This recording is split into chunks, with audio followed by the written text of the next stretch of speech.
All right, welcome to Once and Future Church. I'm David Larson. With me today is Dr. Nicholas Terry. He's a senior lecturer and historian at the University of Exeter, and he's the founder of the anti-Holocaust denial blog, Holocaust Controversies. He's also been recognized as the UK's foremost academic on the subject of Holocaust denial by the Observer newspaper in the UK. And his research interests, just looking over his bio on the website, included, German occupation of the Soviet Union and Poland, as well as the Holocaust from a number of angles, including Allied wartime knowledge of the Holocaust and the extermination camps of Auschwitz and Chelmno.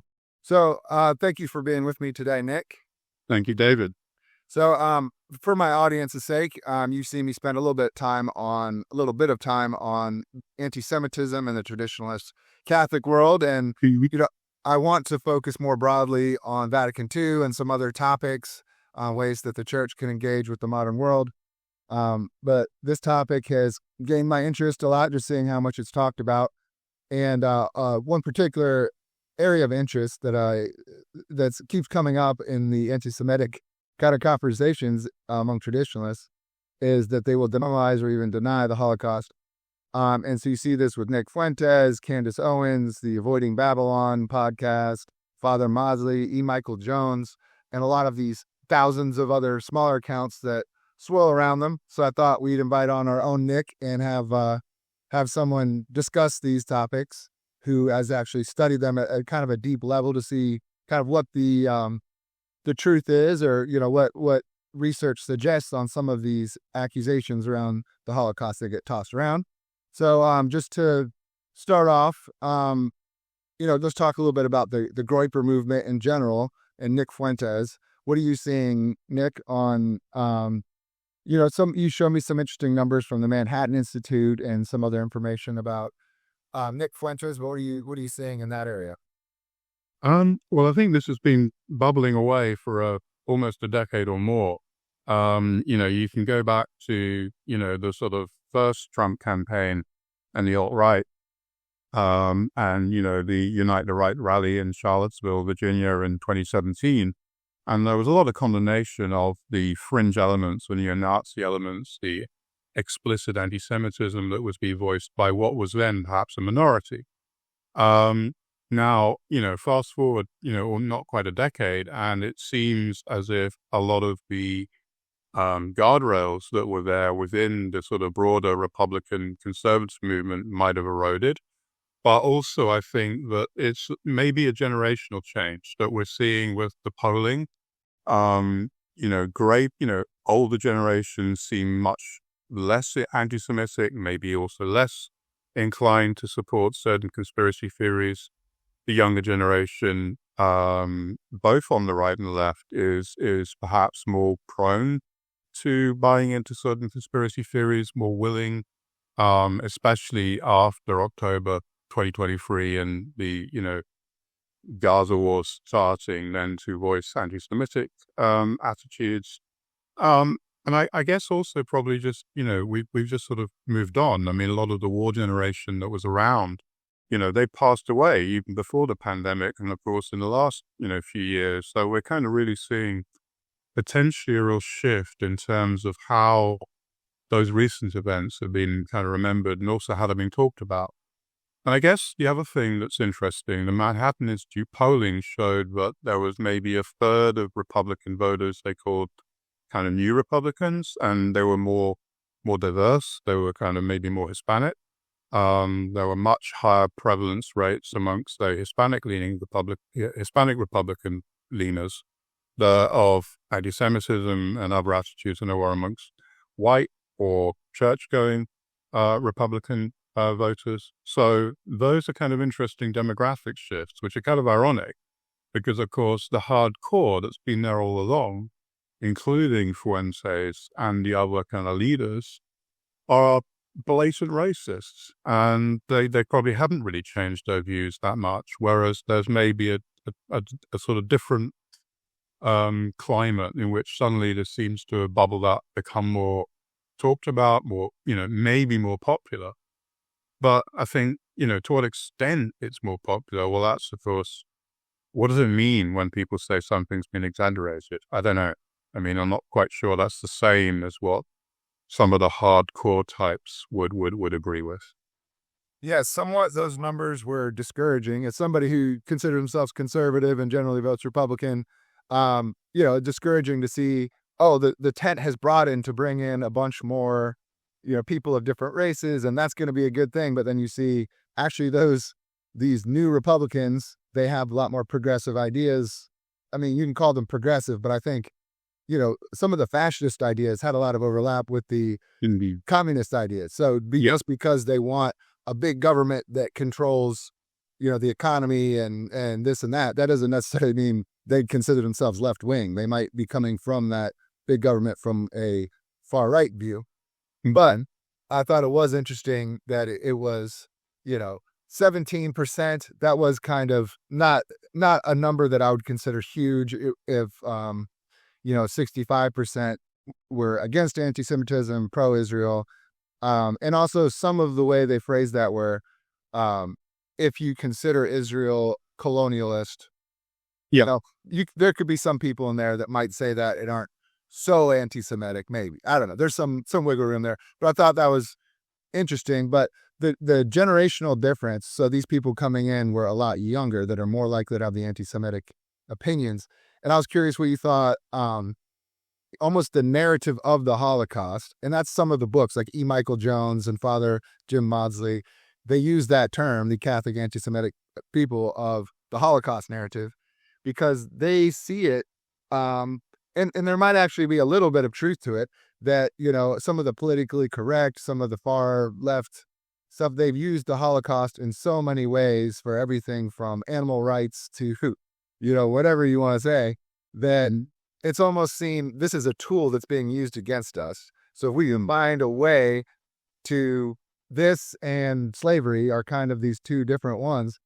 And so maybe they're easily convinced because they don't like the way this is being used against them in their mind. And as a conservative, when I grew up in a big city, I saw a lot of that too, where just sort of like, here are the ways that white people are bad or something like that. And you kind of rebel against it, but then you see later, well, I mean, if it's true, it's true. You don't need to,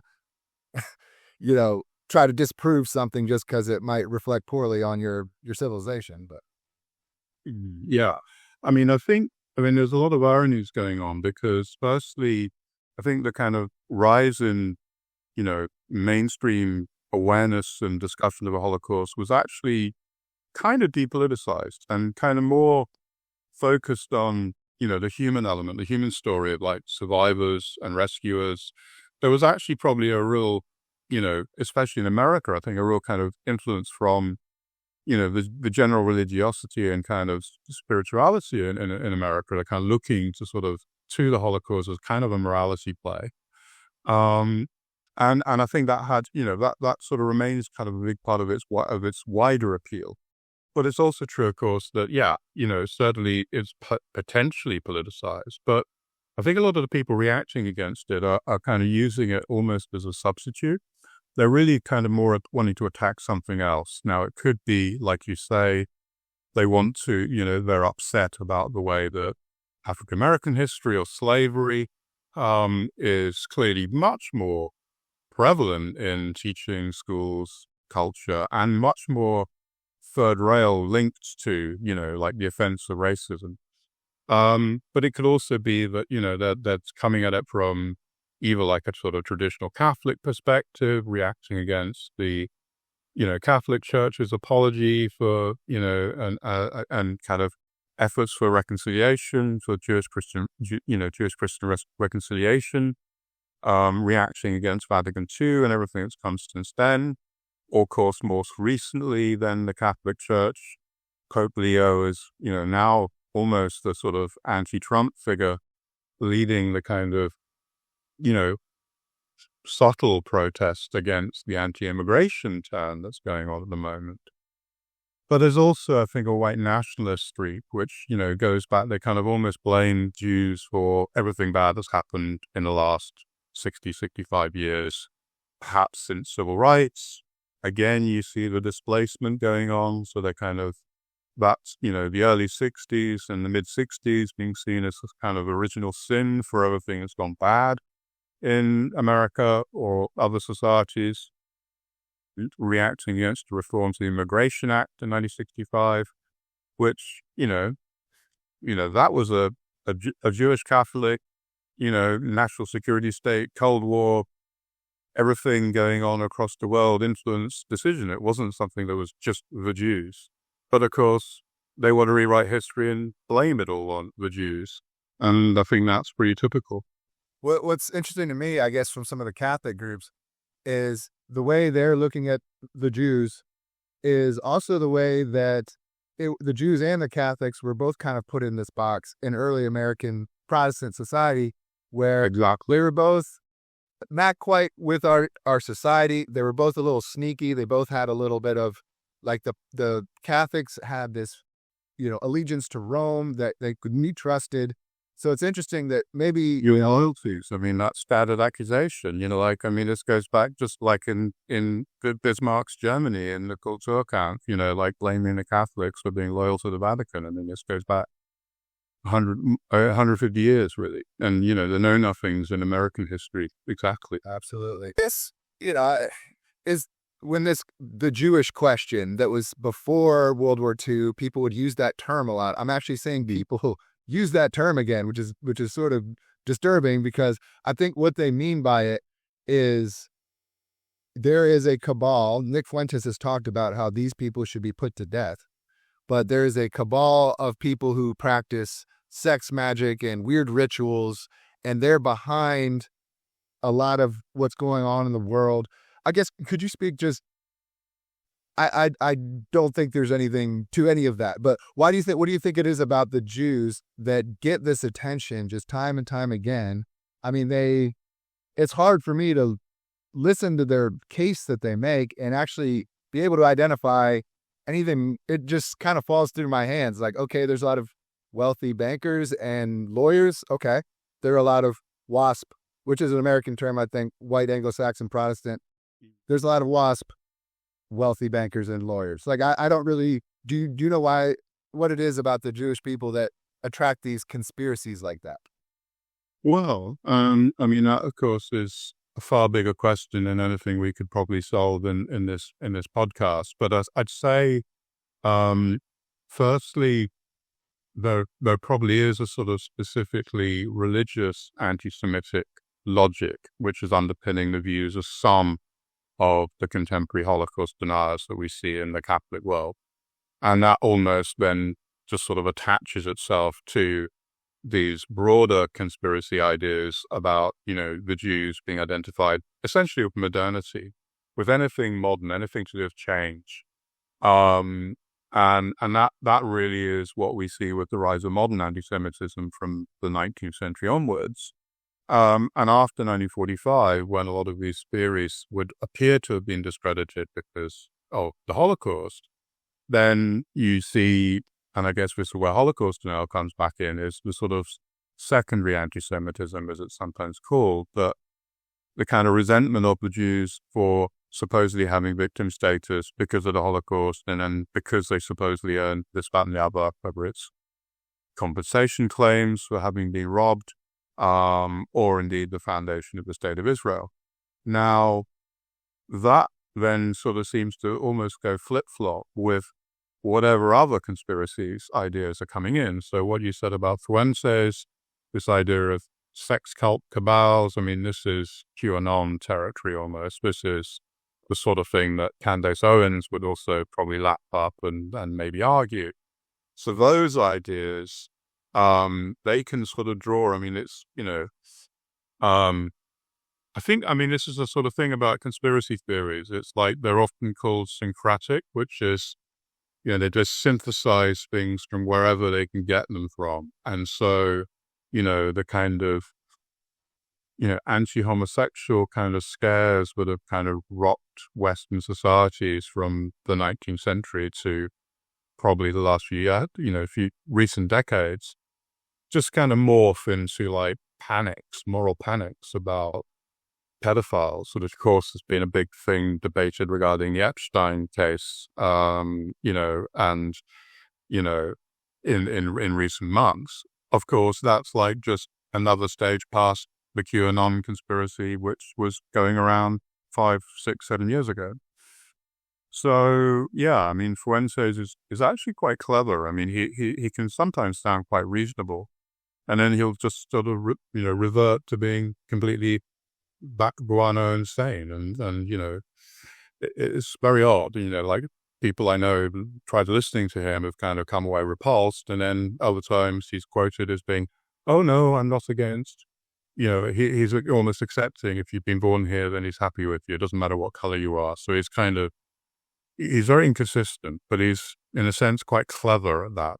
So he kind of can appeal to maybe a wider audience. But how big that audience is, well, that's what I guess we're going to be finding out in the next few years. Well, you did see that I forget his name, Colin Wright, maybe.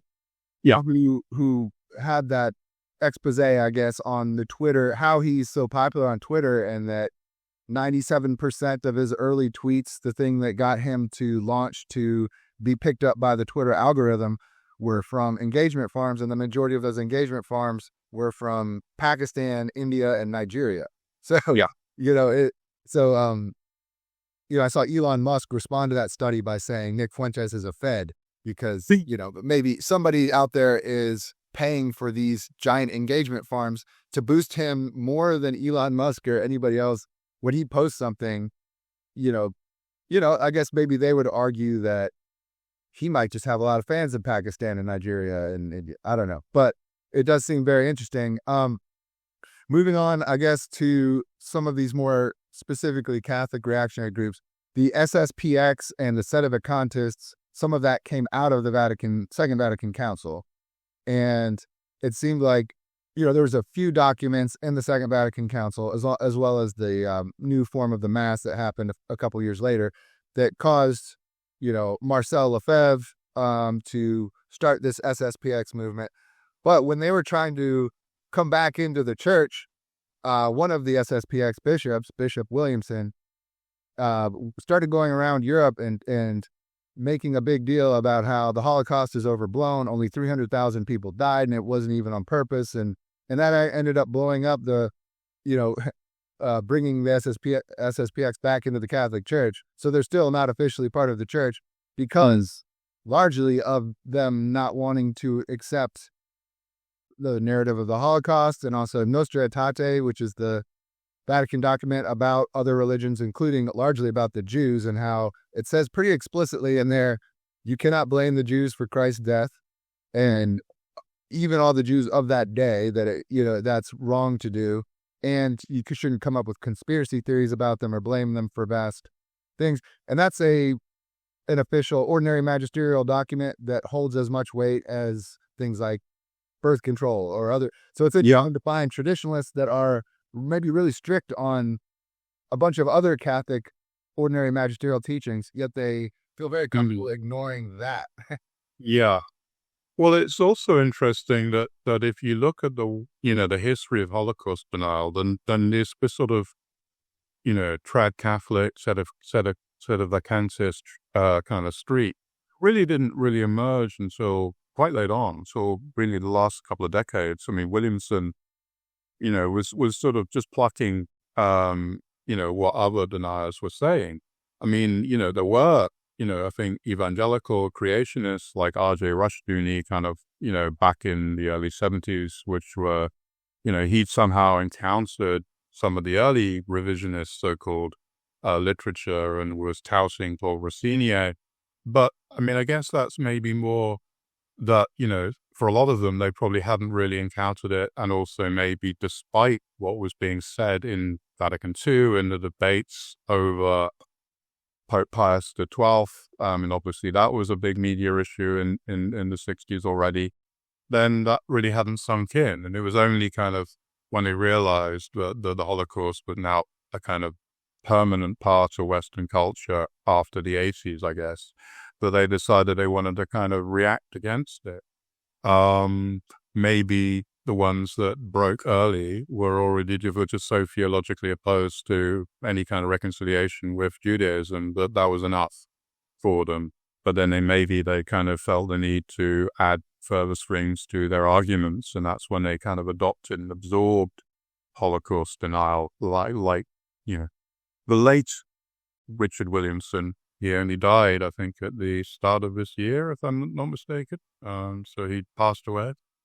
And then, of course, so that he's from one generation, and of course, then there's a whole new generation coming in who may not really have anything to do directly with SSPX. So it's an interesting question, exactly how Catholic are they?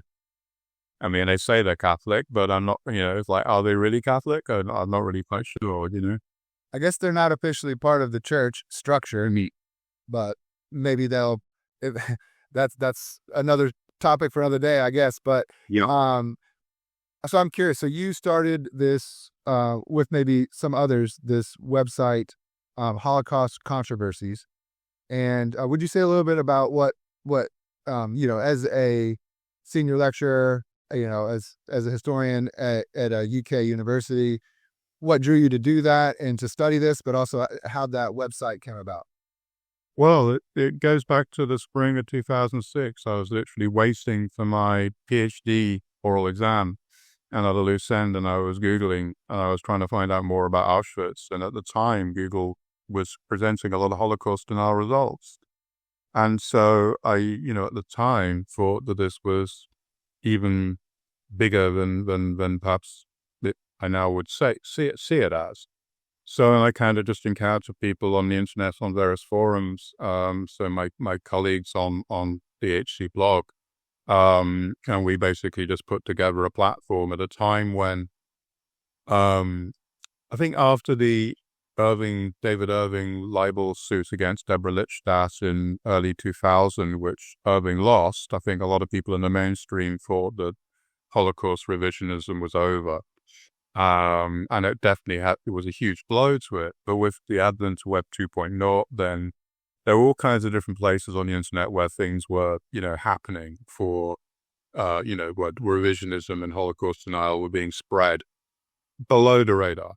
And we were kind of seeing it on that way. So, the sort of since then, we basically built up a lot of direct rebuttals to denier arguments. We've got a very good, widely read, widely used kind of list of rebuttals to a lot of the standard arguments that we've seen over the years on Twitter, as well as deeper dives into, some of the more named Holocaust denier arguments that, that have been advanced, that may appeal to people. We've commented on people back, once upon a time they were on YouTube, different Protestant pastors. Nick Fuentes, back when he was starting out, and he had his 6 million cookies kind of silly argument, which I think he's kind of probably grown out of.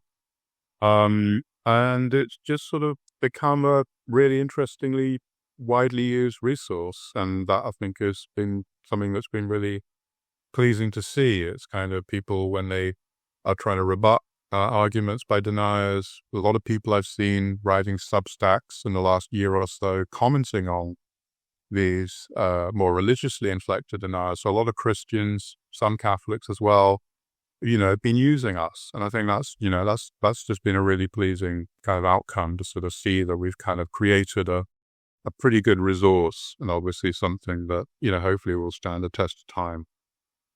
Great. Well, it looks like a lot of great work there. A lot went into that. And it does seem to overlap very well with what you'd already been studying as a historian in terms of, Nazi invasion of Poland and the Soviet Union and Auschwitz, the camps.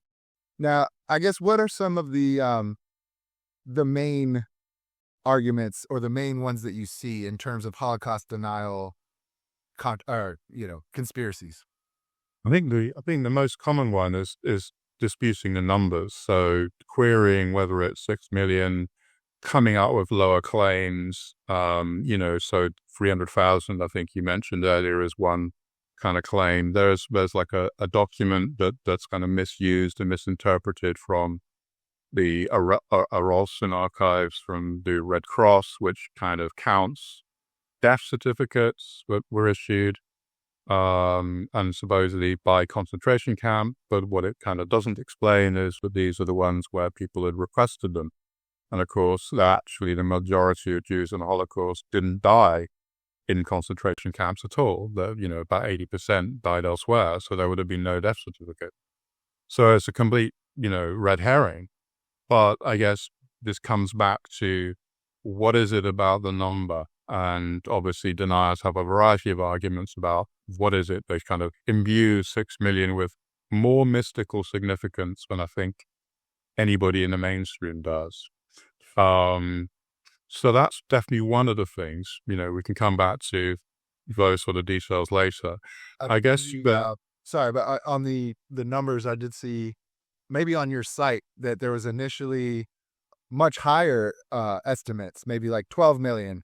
And then it's not like somebody picked a number and then anybody who has legitimate criticisms of the number has been denounced as a horrible revisionist, because there were higher ones. And then if a legitimate historian has an actual reason, those were brought down. But it's not just that these are, sacred numbers that can't be talked about, like maybe they portray, like, people have been discussing them and making them more accurate and specific. And as you said, some of them are, I don't know, is it a majority were off outside of the camps? Because I was reading last night in that book, Church of Spies, which is really interesting from the Catholic history of it. But one part of it was Pope Pius XII, and his cardinal got this, bit of news that, I think all of the Croatian, or almost all of the Croatian Jews, had been put on a train, taken to a place to dig graves, and then shot and put in the graves. So that kind of thing is not going to be, when people are like, well, why don't the numbers on the arms go up to 6 million, or how many cookies and all that? There's all that kind of thing chaotically happening all over the continent. Exactly. So it's not just a German crime, it's one that was perpetrated by essentially, a lot of Axis allies. The Croatians and the Romanians were probably the most murderous outside of the direct German participation. Of course, Croatia was Catholic, Romania was Orthodox. It's not necessarily linked to any one specific kind of denomination. But on the numbers, I think, most large-scale atrocities, events are initially exaggerated. Like, people who were around at 9/11 will know that the numbers that we talked about the day after were a lot higher than the eventual death toll. People didn't know.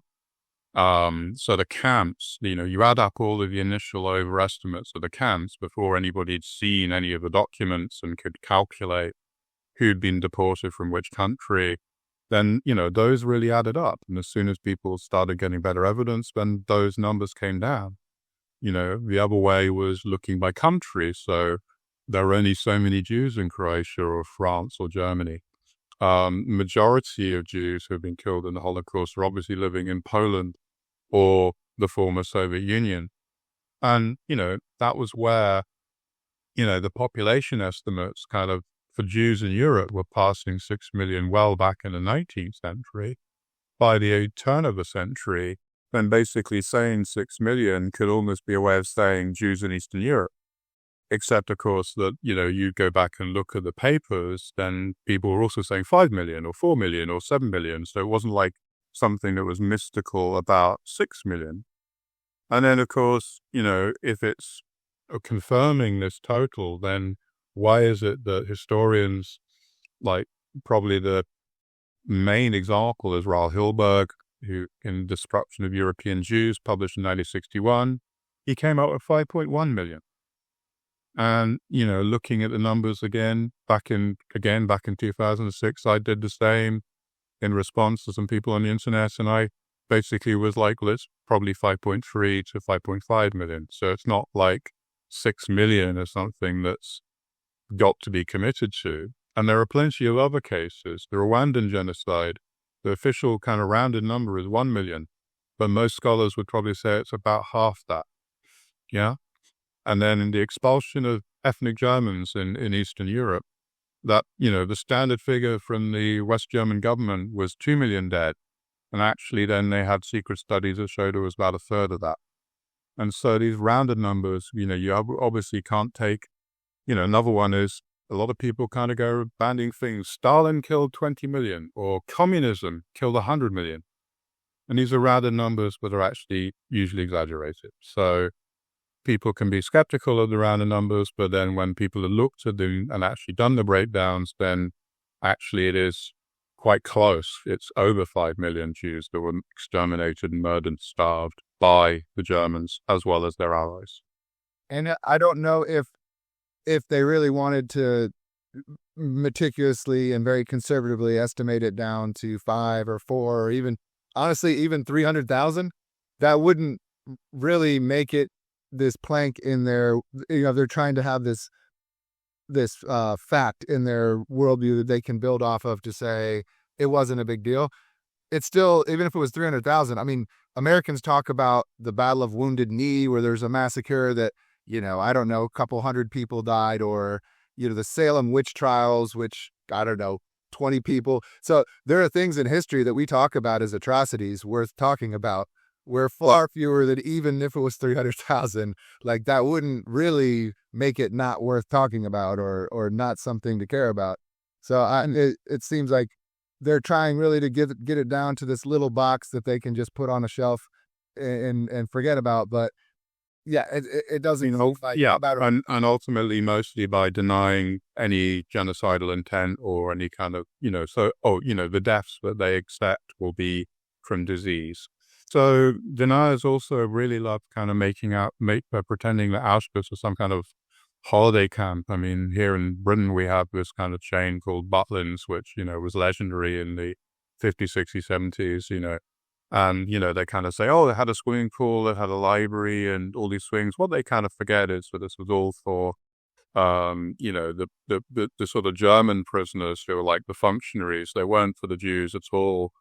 They weren't like sort of, one swimming pool for a camp of 100,000 people. How does that work? I mean, that's, like that must be like the rota from hell if they were supposed to all get a kind of chance at getting into that.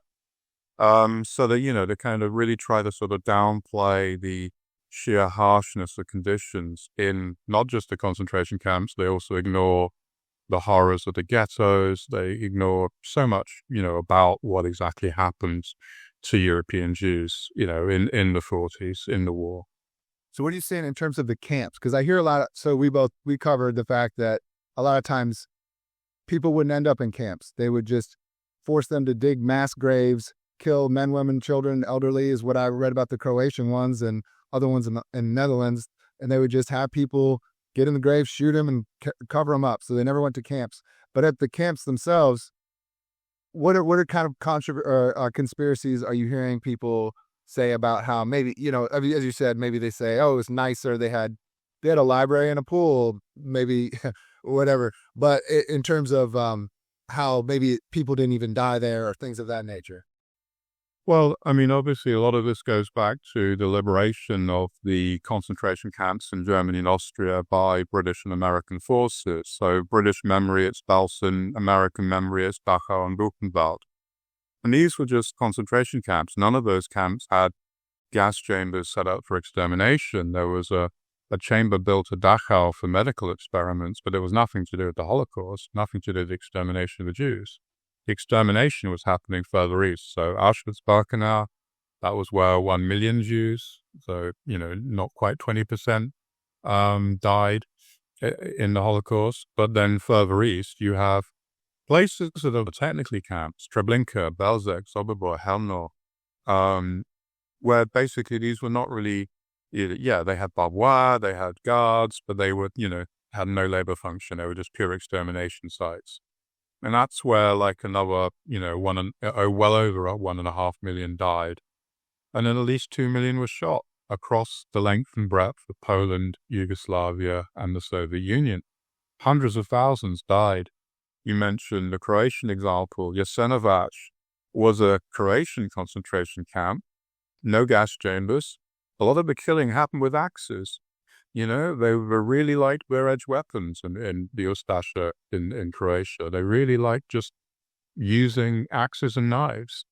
It was not high-tech, which I guess is kind of one of the images that people have from the way it's been portrayed in popular media. So the camps kind of becomes this weird kind of way of obscuring what exactly happened, and the same for most of the other Nazi crimes, that, they were burning down thousands of villages in Belarus, hundreds of villages across the rest of Europe, massacring men, women, and children in reprisals well outside of any concentration camps, or sending tens of thousands of psychiatric patients and the disabled to euthanasia centers to be gassed or starved to death. So the kind of way the camps is kind of lit, has more of a kind of profile in popular memory. That's a weakness. That's what deniers kind of prey on.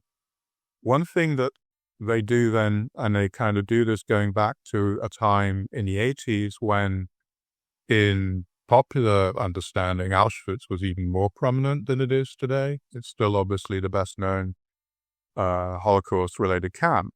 And they kind of came out with lots of pseudo-technical arguments about why the gas chambers couldn't work, sometimes claiming Zyklon B was too explosive, sometimes claiming it wasn't poisonous enough, and then often they were basically coming up with arguments that somehow it should have left a residue that was visible 40 years later, despite the fact that all of these chambers were ruins and had been rained on for like 40, 50 years. And therefore, why should there have been these kind of chemical residues that would be immediately detectable?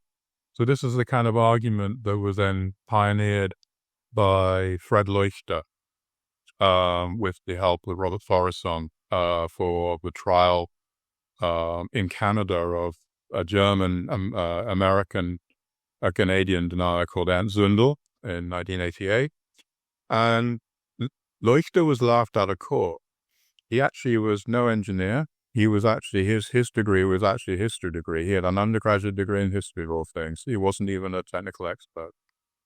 But then it's become really it's still there. So I think E. Michael Jones, one of the traditional Catholic Holocaust deniers, he really kind of points to Leuchter. That's his kind of route.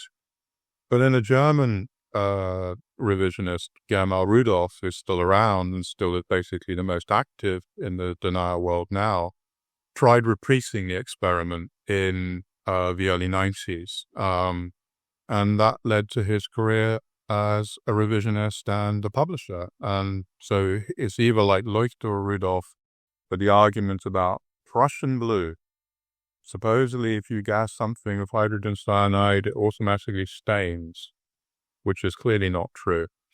I mean, most people know if you kind of use things, if you have scented candles or you're smoking inside, stains will emerge after a long time, but they won't emerge necessarily overnight unless you have literally in the middle of freshly painting something. And that's a, very silly argument that they have. But of course it sounds great. It sounds very technical. So people fall for it. So Rudolph, was he the one who snuck into Auschwitz, or he didn't sneak in, but he went in under, bad pretenses and chipped off pieces of the outside of the wall and then concluded, well, this doesn't have whatever chemical on it, so therefore there was no gassing happening inside, when it was, like you said, a long time after. And he came up with, Father Mawdsley and some of the other ones have that series of books, correct? Is that Rudolph? Yeah. Well, Leuchter and Rudolph both went in and took samples without permission. So literally Rudolph was repeating Leuchter and trying to, he was a PhD student in Germany in chemistry, so he had the qualifications. But, other than that, it was literally a reprise of Leuchter. And neither of these experiments convinced any actual chemists or forensic scientists. When the Auschwitz Museum kind of encountered them, then they did their own test, and they basically, decided to sort of just sample, see what the prevalence of cyanide was, in general, and they, were able to detect traces at levels that, really, that people shouldn't have expected them to be able to have detected anything at all. And the fact actually that both Rudolph and Leuchter kept on finding cyanide traces in buildings they sampled in 1988 or 1991. Well, as far as I'm concerned, that's actually evidence for mass murder, I mean, if you try and do a gunshot residue test on somebody like, a month after they've shot somebody and they've washed their hands and had showers, then why on earth would you expect there to be any gunshot residue? But cyanide, that's still stuck. It also just seems like a very minute point to make on, like, if I was to say, well, you know what? I don't think the Revolutionary War happened in America. And I'm proving that I went to the shoreline of the Delaware, and I don't think, George Washington crossed the Delaware because I tested the soil there. And it's like, there's so much corroborating evidence across an entire continent. And so it's like you have this whole continent worth of evidence, and you're going to say, well, my weird experiment that was done to the wrong place, and I think they even looked for the wrong chemical, that's going to disprove this thing, this, continent-wide thing that everybody knows happened. It seems a little silly anyways. But. Well, it's also, I think it goes back to the one neat trick theory, which I think really started with the JFK conspiracy theories. So the magic bullet theory, basically, which is weird because that one's different. That one's like trying to claim there was a second shooter because of all of this stuff. It wasn't denying that Kennedy was shot or that there had been at least one shooter from where he was actually shot. It was trying to claim there was an extra shooter from somewhere. But I mean, that sort of technical argument is what I think we see starting. And the original early deniers weren't really making these kind of arguments, but after that, and I think, maybe even some of the moon landing hoax theories kind of trying to reinterpret, photos and other things kind of in the 70s was maybe another comparison at least. So a lot of sort of technical arguments became more popular. And obviously in this century, then, I mean, is CSI still running? I mean, or is it just on repeats all the time? Probably just on repeats. Yeah, because they're an expert, and I could do that. I could totally.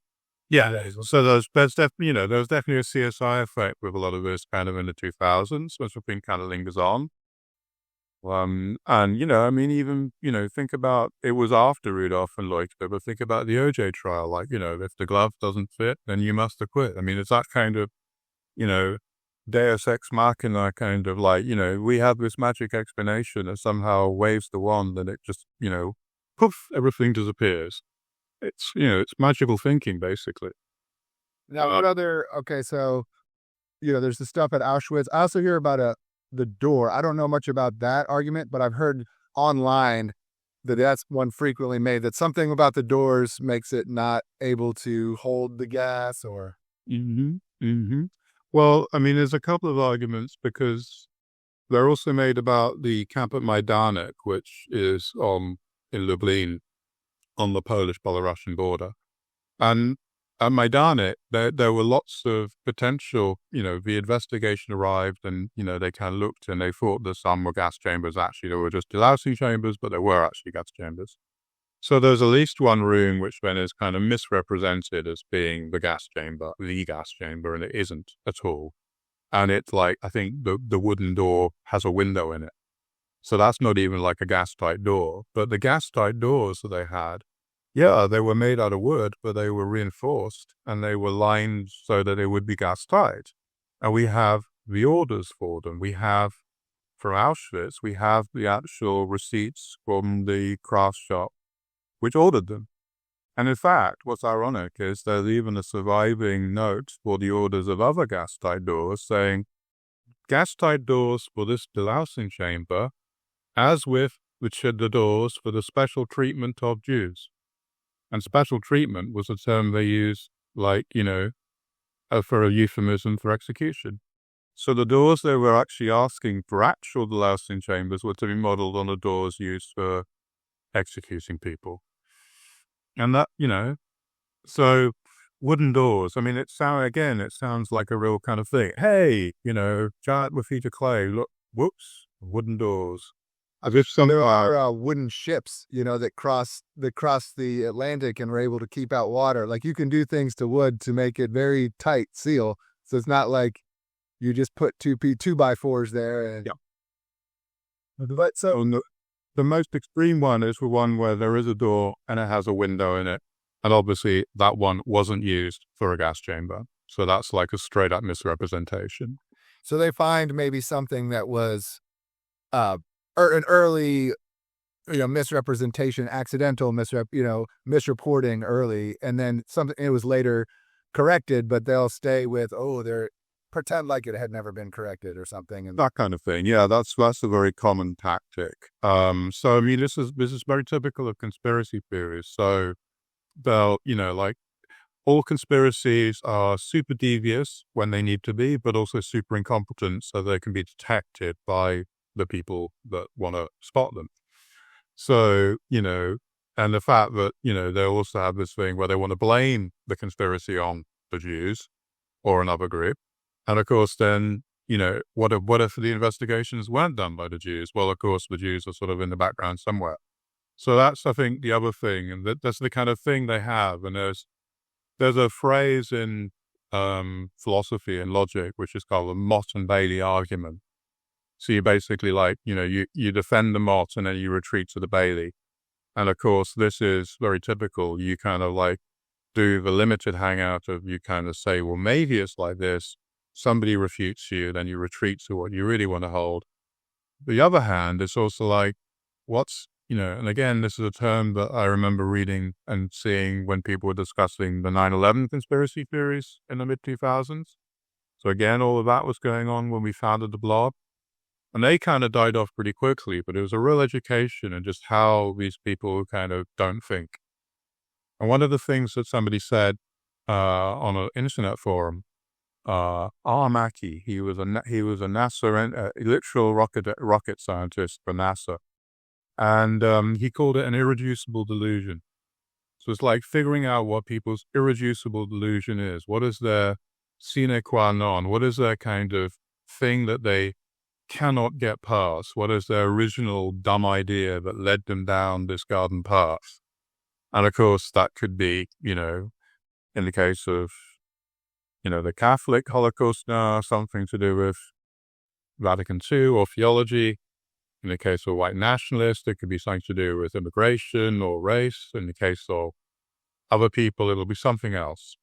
But all of that, basically, like, they just want to be able to insinuate and imply, never having thought through the logistics of how on earth you manage to get thousands of people, hundreds of thousands of people to stay quiet, stay hidden.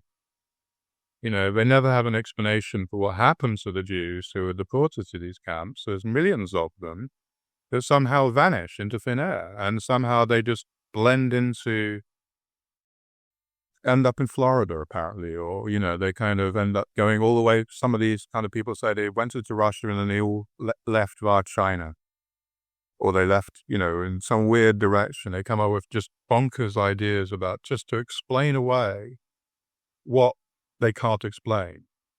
And sorry, go ahead. Yeah, no, sorry. I think you're definitely onto something with that NASA scientist who's saying, the irreducible delusion. Yeah. I think we all have our house, our foundation of what our ideological house is built off of, and all the planks, all the walls. And sometimes, one of those, maybe unconsciously, subconsciously, it might be a little shaky, but you don't want to look at it too hard because then your whole worldview system collapses.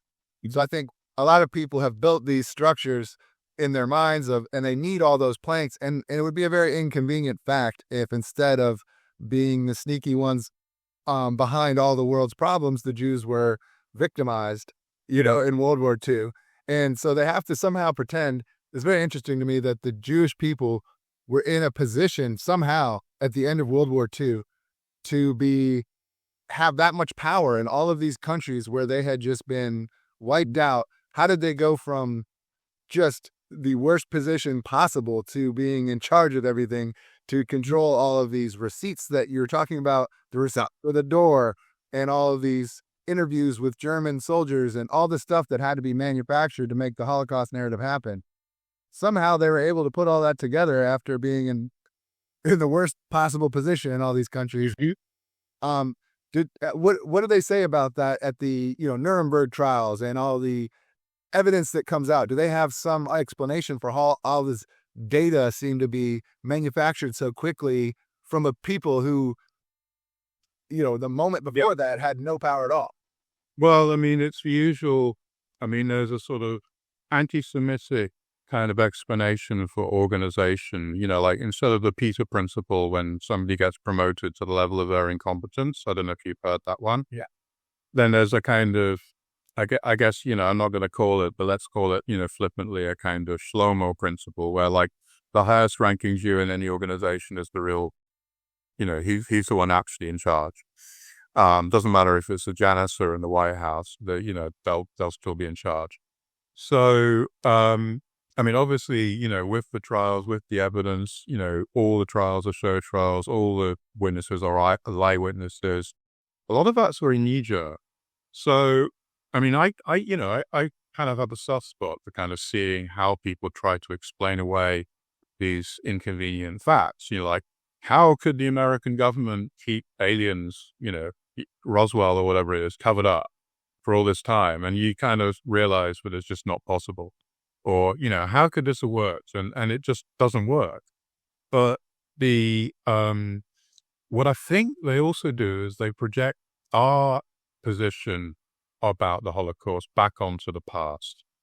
So, the trials in the 1940s weren't just about the Holocaust. They were about, all of the Nazi crimes. And actually, a lot of the powers involved, especially the Soviet Union, they didn't really want to emphasize the Holocaust.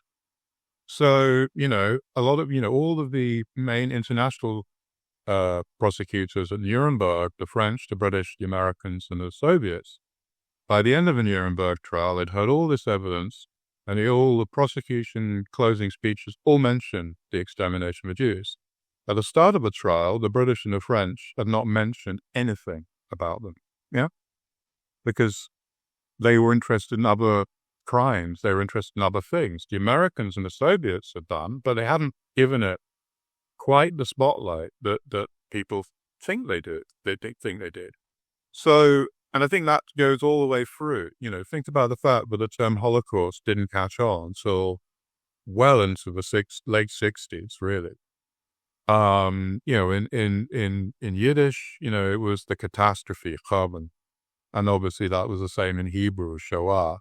But there was no name for it. So for the first 20 years after the war, there wasn't really as much attention as people kind of now think. Even the Eichmann trial, which was certainly a landmark, there was a book commenting on public opinion after the trial. It was called The Apathetic Majority. Not everybody was tuning in or interested. People were interested in other things. They were, more interested in blaming Hitler and the Nazis for starting the war or for attacking their countries or murdering non-Jews, or, running a secret police state, The Holocaust as such wasn't necessarily the only thing going on. So my question is always, well, why was that bit the bit that they faked when everything else was not, apparently? And if it was all faked, then how the hell did that happen? Because there was a hell of a lot of stuff going on in all of these trials, It's like the logistics of it just don't really add up, And another interesting element of it too is maybe a motivation for the Jews to create this narrative was so that they could seize Israel. And they would give them a justification. So I see that put out there. Supposedly, that's the real common argument, and it's thought. I mean, bull hockey. Sorry, I was about to swear. Hey, go for it. Sorry.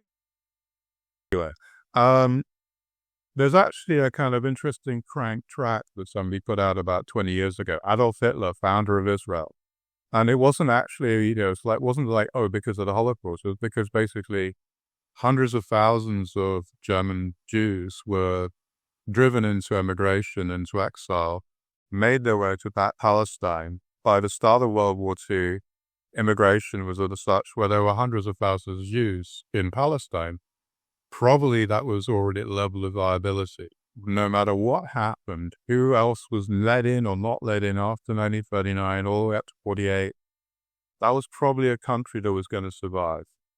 So that all happened before the Holocaust because of persecution, because of the things that these guys don't bother denying. Yeah? Yeah. Also very interesting is people, if you want to focus on the Holocaust in Israel, yes, a lot of European Jews came over, but back in the earlier 20th century, there was the Russian, I think the accusation that some Jews had been involved in killing Tsar Nicholas or Alexander. Yeah. That was the first wave, came from Russia, and there was quite a lot of Jews came after that. And then a later wave after the Holocaust, or sort of along with, motivated by Hitler, were the Arab countries. That these were not Zionists who were conspiring. They were just basically people that were already somewhat suppressed in Arab countries. And now the majority, or at least the plurality of Israeli Jews, are Mizrahi Jews from the Arab world. Yeah. They came in shortly after World War II. And that's another. So, the majority, I think maybe one more point that's interesting there is, the 1948, the Nakba, all that. People don't often mention that a very large portion of of Arabs decided to stay out of it. And they're about 20% of Israel. Those were Arabs who decided not to join and trying to drive them out. A lot of, with the, Sheikh Amin Husseini, who was allied with Hitler, a lot of the ones who didn't want to side with Husseini to help Hitler ended up, soon after in 48, just sort of, we're just going to stay out of the fighting. They were allowed to stay, and they're still there to stay, called the Arabs of 48. And so I think a lot of these narratives assume the worst possible motivations for the Jews to just conquer this land and kill all the Arabs. They could have killed the Arabs of 48 easily, but they let them live there, which is another inconvenient fact. Yeah. I mean, I think, the ignorance about the history of Mandate Palestine, the establishment of Israel, and it's kind of how the state got started, it is really complicated. And, there's lots of ways of interpreting it. I'm not going to say that any one is right or wrong, but the way that it's sort of dumbed down is so infuriating. Like the first proposals for partition were in the mid-1930s, again, when the Jewish population had risen, when obviously there was an Arab revolt and a backlash, which was already going on from the start of the 1920s. There was riots in Jaffa right at the start of the 1920s, which had been caused by fears of Jewish communists, actually, ironically. But of course, then, more partition plans. Britain, my country, which was obviously, the mandate holder, wanted nothing to do with any of this. It basically gave up.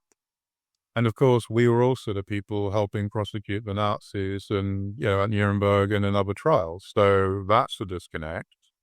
The motives for the UN, United Nations supporting partition, which wasn't quite the same as supporting the establishment of Israel. That happened when partition happened in 1948. But, the Soviet Union, Stalin thought that he would basically get lots of support from pro-socialist Israelis and was a bit disappointed when that turned out not to be the case. But, these East European countries, they had, tiny number of Holocaust survivors, but they were quite happy to see them go. It would ease their domestic situation with the kind of anti-Semites in Poland or Czechoslovakia or elsewhere. And they didn't really care if that was then dumped on the British Empire because, of course, this was now the Cold War. So there's lots of different dynamics going on. Like you said, after the 1948 war, then the majority of Jews across North Africa and the Middle East end up more or less being forced to leave for Israel. So that's, of course, how the state really got established. And those were obviously populations that had not been targeted at all in the Holocaust. So, was it really sympathy for the Holocaust that kind of led the United Nations member states to vote for and against in 1947 before partition? I'm not really sure it was. They were really concerned just about the fact that there was an ongoing civil war in Mandate Palestine, that the Jews and the Arabs were both attacking each other extensively, and of course also attacking the British mandate holders. So it was a mess, and it's not the sort of simplified version that I guess people kind of believe that somehow everything in 1948 was this big bang. There's a lot more history to it behind that. Is there any other element that we haven't touched on that we say is kind of a major element in Holocaust denial circles in terms of what they focus on, what they think might be a really strong case that they tend to make? I think those are the main ones. So the numbers games, the questioning of 6 million, technical arguments about the gas chambers. Several of those are kind of died. So like they kind of pointed out that some witnesses were claiming some of the gas chambers were using combustion engines to generate exhaust fumes, and the witnesses identified them as using diesel, but then actually all the people that operated them said it was petrol, and there is a toxicity difference. So but that one kind of died. And then just general conspiracy arguments, really. Any document that's inconvenient to forge, any witness that kind of says anything they don't like is a liar, all of that. I'm sure that I would probably think there's something else. Let's say those are the main ones, and probably the main ones that are really encountered, and especially the numbers one and anything technical or the kind of gotchas that you mentioned with the wooden doors, I think is really typical for the sort of Twitter denial, which is, obviously the kind of most knuckle-dragging level you can possibly imagine.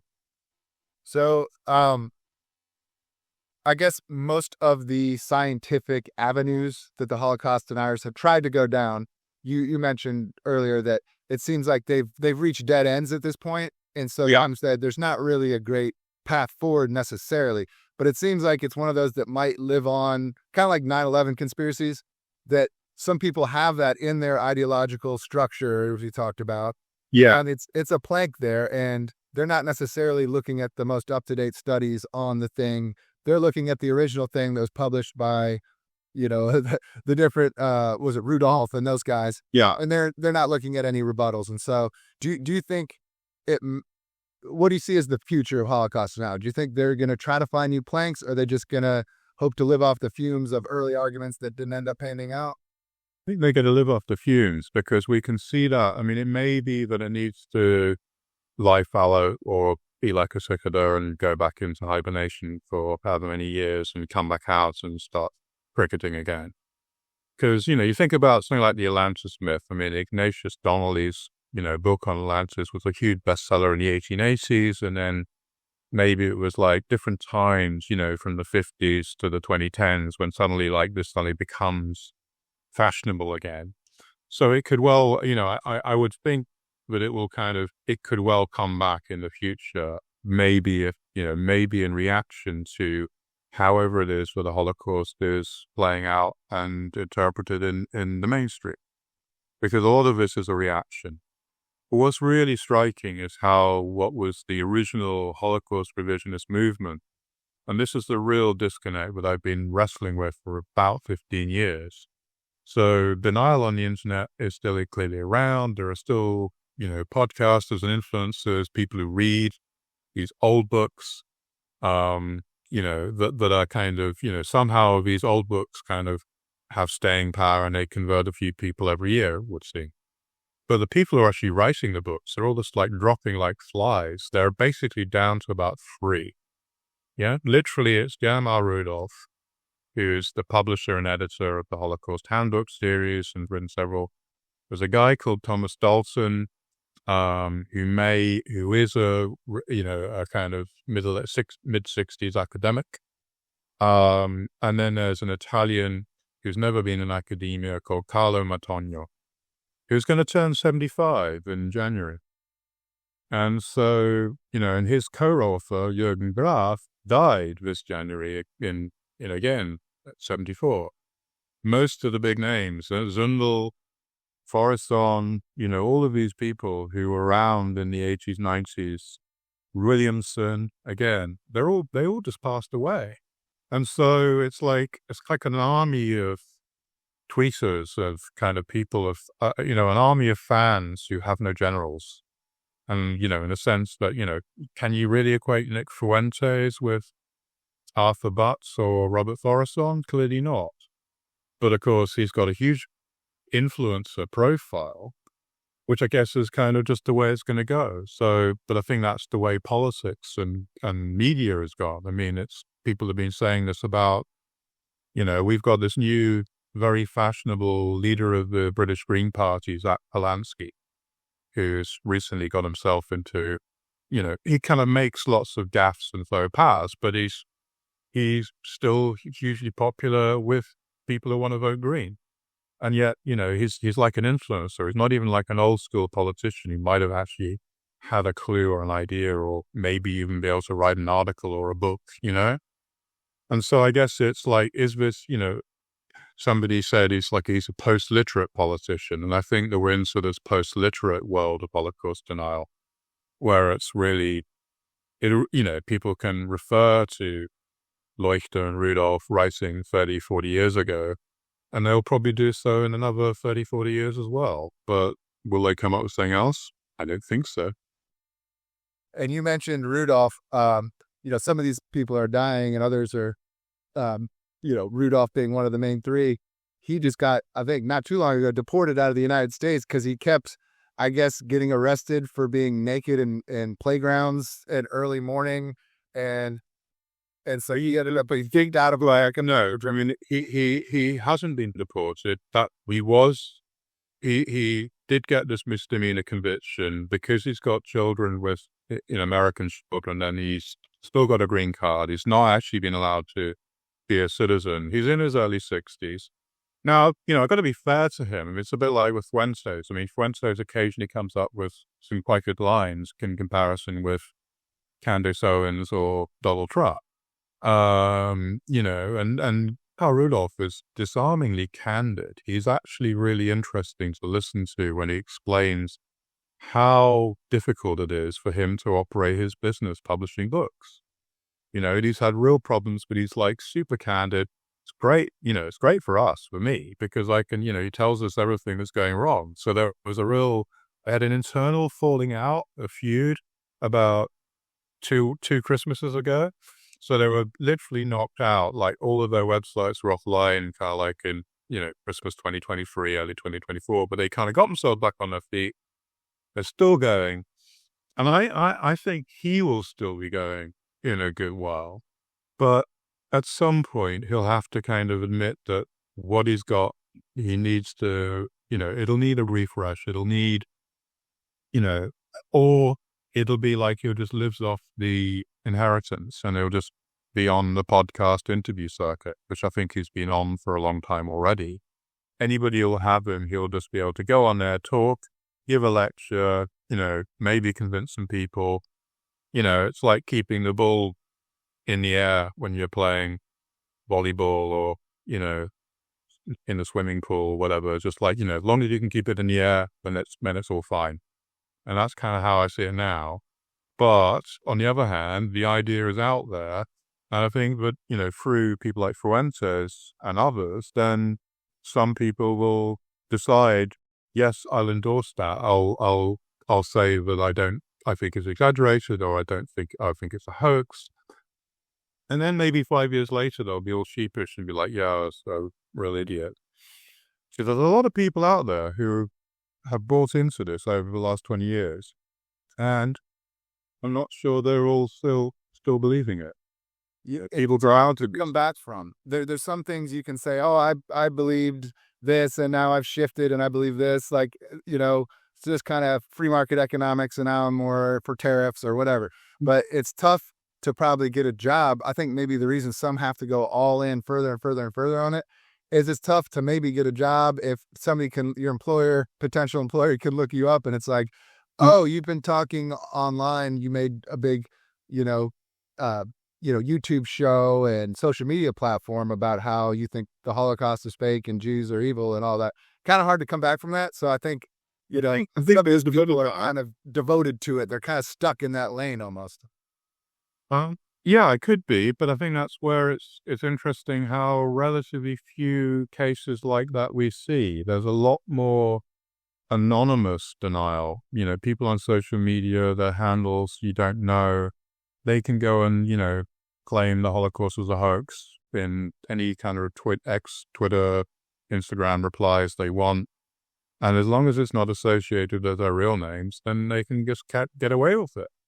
And obviously, for those that are using their real names and suddenly think that somehow they're in a world where it's acceptable to do that, then I think that's where there are still taboos. And I think a lot of people have found that to their cost, whether it's, anti-Zionist since October 7th, who came out being too anti-Israel and got fired for that, or it's like the young Republicans on their kind of Slack chats and other kind of channels that got exposed like earlier this year, saying too racist things, on the other hand, and I think that people over time, it could also be that there are people who can row back things and be like, yeah, I was young, I was extreme. Maybe it's because they use a different identity. I think there's a lot of hypocrisy in how some people have been treated. Like the Jewish revisionist David Cole, kind of assumed a new identity and then got exposed and outed, and that was the end of his kind of public career.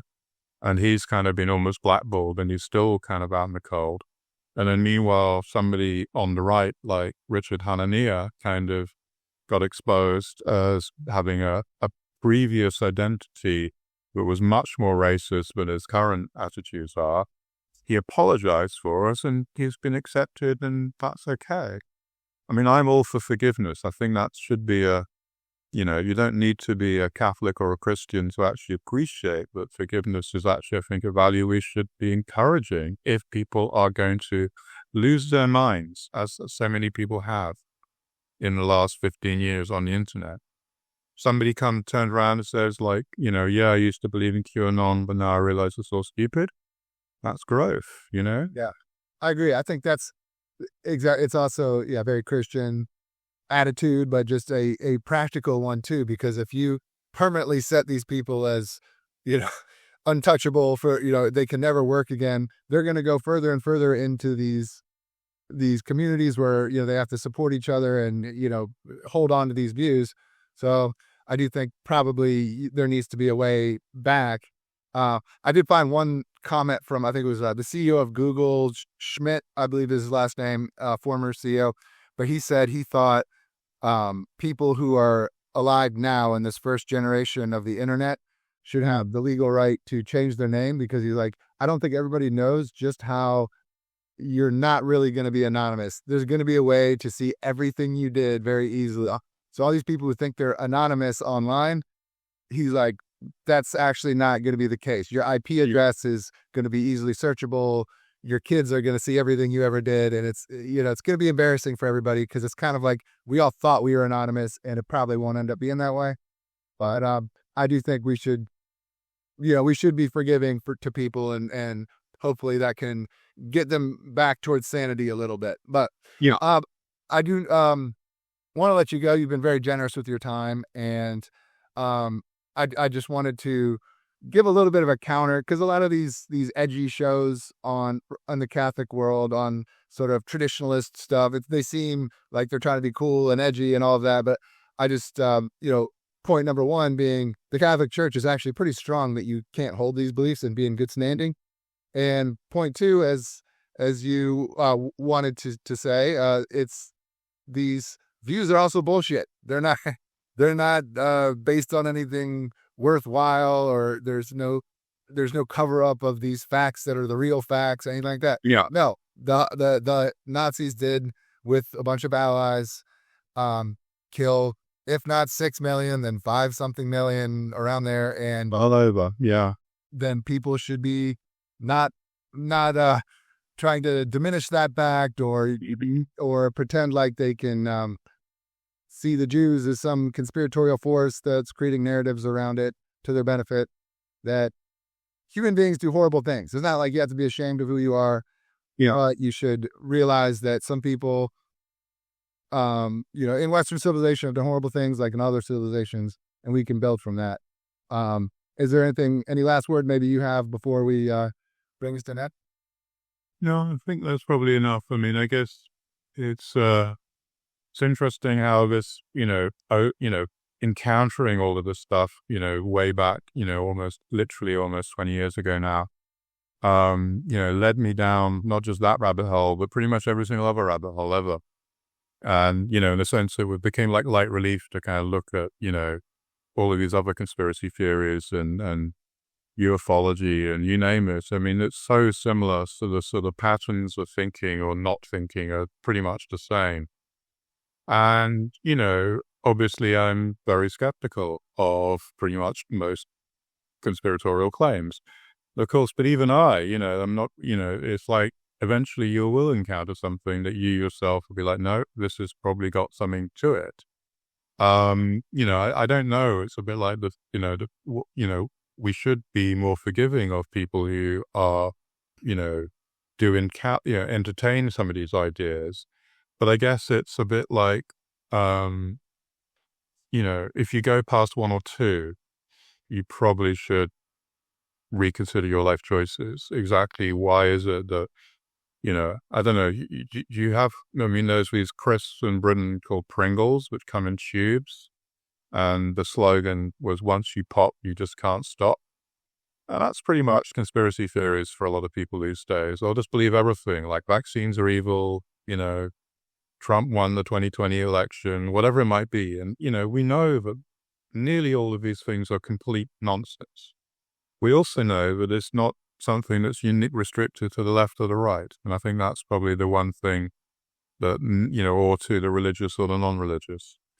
And I think that's the one thing that we need perhaps a little bit more humility about, is not being so superior just because we observe the other side, whoever it is we disagree with, not buying into the stuff or buying into something stupid. Then we need to kind of just be cautious, just in case one of our pet ideas turns out to be just as nonsensical as the one that we're kind of mocking. Absolutely. So we can't predict what that necessarily will be. It's important to be skeptical of the experts, but it seems like you should also be skeptical of the skeptics, because absolutely, just because they are poking holes in some expert theory doesn't mean they should be let off the hook. And that's, I think, one way that people who pop the top on the Pringles can of conspiracies end up eating 5, 6, 7 is because once the experts are always wrong, be skeptical of everything they say, you start to set up your own new class of experts. There's actually a much dumber class of experts usually. The other ones, yes, make mistakes, but if somebody's studying something as their life's work and they have peer review, they probably at least have some better epistemology and source data than online anon accounts. Yeah, exactly. So, all right, well, thanks so much. This was a little while for me. I hope it was fun for you.